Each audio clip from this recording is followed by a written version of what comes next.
Đây là công tác chuẩn bị lau nhà. Đẹp lắm.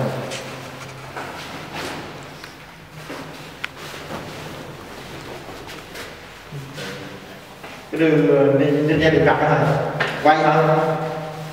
Quay chẹt đấy. Quay vui thôi. Kỷ niệm. Mọi người anh em ta xong chưa nhá? Mọi vô bấm chết chẹt luôn.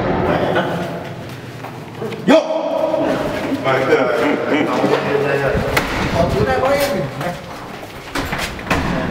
Một mùi thơm được đấy. Xế đi. Của chị đâu? Ui trời ơi. Chị đâu bình thường quá.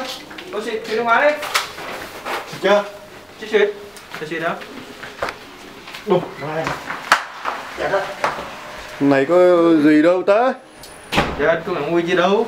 Mua này mua đông người kia đi không hết rồi. Ngoài nhìn thấy đục quá gì. Thì đó thì mua đó. Đổ rồi. Anh em ấy đi, tao đi nấu cơm nhá. Đấy, Nấu cơm này tí ăn đói lắm. Ăn đi mấy.